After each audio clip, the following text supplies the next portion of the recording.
As we try to bring everything about this sad event to the fore, we are now being joined by Yinka Ogunde of the Concerned Parents and Educators Group. I want to say thank you very much for joining us here on Newsday, and thank you for making our time. And this certainly must have struck a very, very huge or a very, very large chord with you. And it's painful to see these things play out. And it's unfortunate. I'm happy to have seen this because with some of the reports we actually heard about some parents still insisting that they went on with online classes despite the death of this boy, and they were justifying it by saying that why should one death stop the life of others from going on? Oh, you know, the thing about it is that I really don't want us to trade blames now.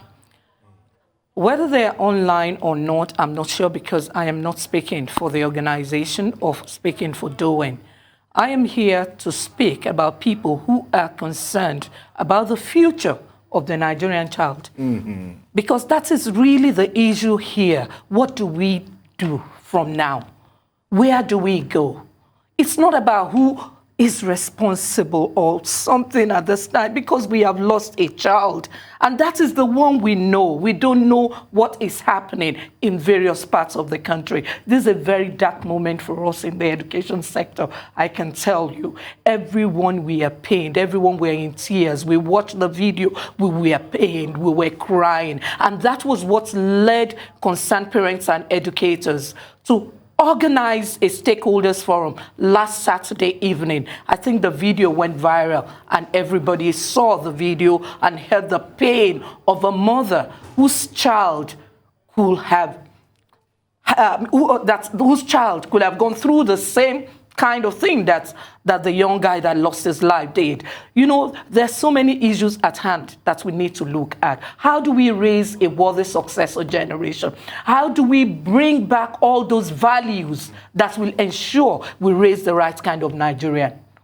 That is the issue we should be talking about. And it's not just going to be about one person. This one is about one school. But there's so many other schools out there. True. We don't know what is going on there. It's a question of what are we doing as parents? What are we doing as the educational institution that we have all over the country? And what are we doing as government? All right, Mrs. Ogunde, you're completely right.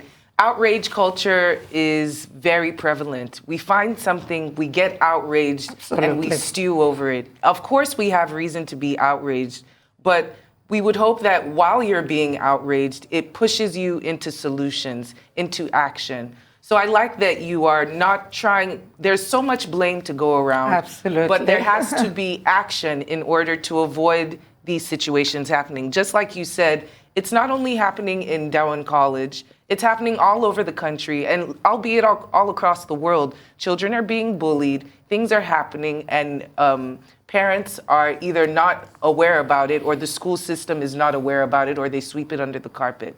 My question to you now, in terms of this moving forward, what are the key things that educators should be looking to do to reform? Actually, I'm not really sure. You are part of the Concerned Parents and Educators Group, the CPE. Yeah. So you're not an educator yourself. So I'm going to put it on the parents. Yes. Yeah. What should the parents be doing? What things should you be looking out for in your children's behavior, in their classmates' behavior? What are some telltale signs that will allow you to identify this bullying? And when it happens, what do you do? Actually, thank you very much for that question. I actually represent both here.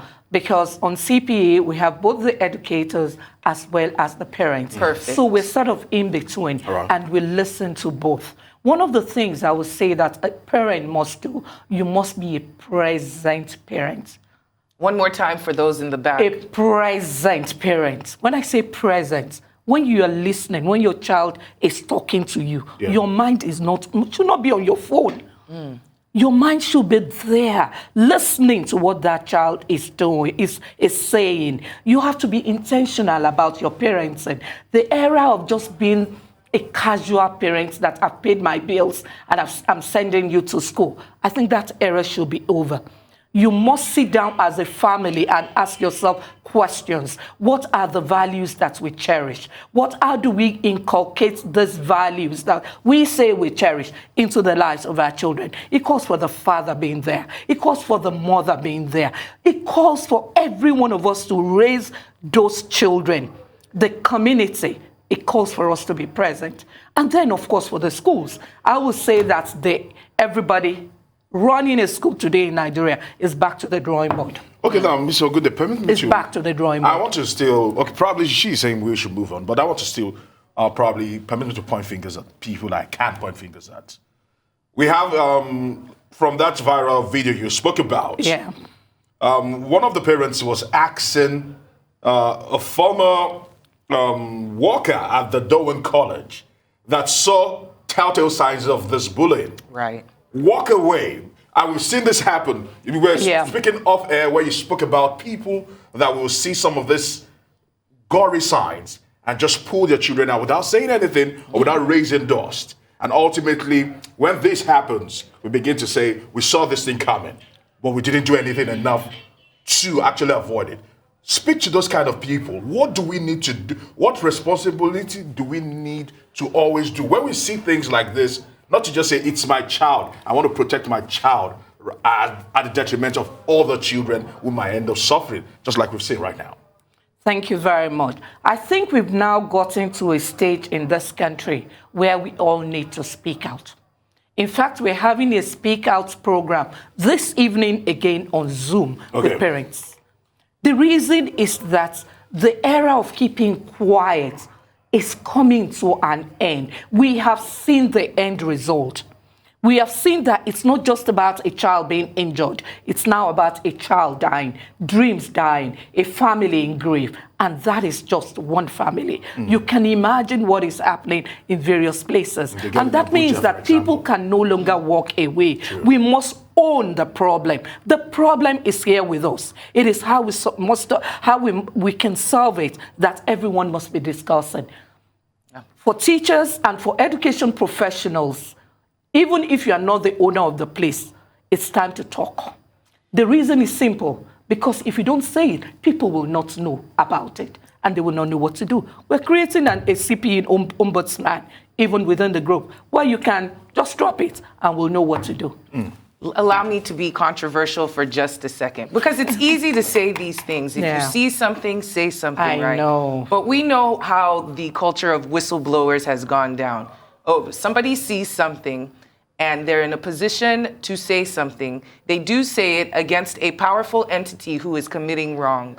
And then the whistleblower loses his job, threats of their life, etc. We know in this country that if you speak out, oftentimes you will be silenced, you will not be believed, and you will not be backed up. Now, not to provide any kind of cushion for people who keep quiet. It seems to me that a lot of these children, employers, teachers, when they do see something bad, they don't speak on it because the consequences of them speaking on it are much more dire than what would happen if they brought it to light. So I guess now it's about how can we provide assurance to people who do speak out that they won't have retribution come against them and action will actually take place? A great question. But one thing I want to also tell you is that it's dangerous not to speak out. That is the reason. That's why that must be a propelling force for every one of us. And what we are now trying to do is to engage all the various stakeholders so that they will know. Next week, we're having a meeting with all the key associations in the education sector because we know that we cannot do much without engaging everybody. Let me just quickly drop this. I know we're actually out of time. Yes, you spoke about this. You didn't want to go there. Unionism is the biggest headache for ultimate capitalists. They hate unionism because it ruffles feathers. Absolutely. The schools do not have parents-teachers association, which can probably be the first step in addressing some of these wrongs. For schools like that, what can be done to ensure that it's a standard that you must have parents-teachers associations. You recall when we started this conversation, I spoke about that tripartite thing, which means the government, the school, and then the parents. That's where the function of the government comes in. If the government makes it a rule, a condition, and states it there before your school gets approved, you must agree that the parents' forum will be a part of what you're Very doing. well said. So Thank you so it's much there. for coming in, Mrs. Ogunde. Thank It you was very great much for you. having me. Thank you.